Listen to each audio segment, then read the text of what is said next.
Imam Khomeini, in addition to his full command of and deep insight into philosophy, mysticism, ethics, and Islamic thinking, was a full-fledged master theologian and jurisprudent. He had taught the various disciplines of Islamic theology and jurisprudence at the highest levels for more than 30 years. Today, in addition to numerous theological books written by him, there are quite a few collections of notes taken down by his students. Of the characteristics of the Imam's jurisprudence school, as have been described by authorities, was that he advocated the originality of jurisprudence per se. He opposed the eclectic approach adopted by some other scholars. He advocated the progressiveness of Islamic thinking through jurisprudence or ijtihad. He adamantly advocated the inclusiveness of time and place in Islamic jurisprudence, professing that it made for the progressiveness of the practice. He was bitterly opposed to the dogmatic approach of some people, which he believed would lead to the stagnancy and backwardness of Muslim society.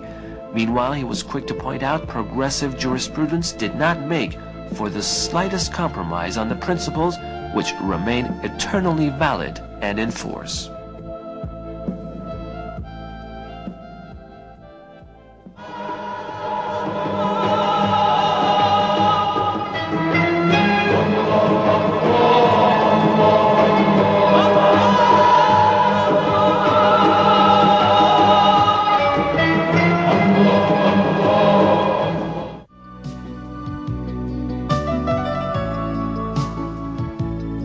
The late founder of the Islamic Republic, Ayatollah Ruhollah Khomeini, commented on International Quds Day, saying, "Quds Day is an international day. It is not particular to Palestine, but is named thusly to mark the struggles for freedom of the oppressed nations against the arrogant powers and colonialists. It is also the day of those states which have been under the pressure of the United States, a day when Muslims must mobilize to bring the superpowers to their knees, a day when the hypocrites and the faithful are divided.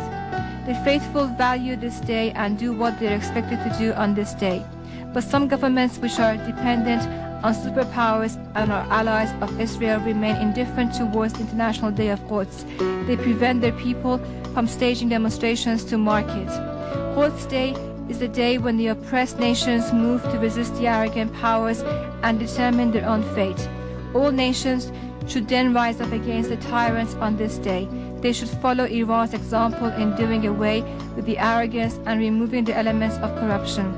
Quds Day is the day when the Islamic Ummah exerts efforts to save Holy Quds and the innocent Palestinians from the plight that they experience now.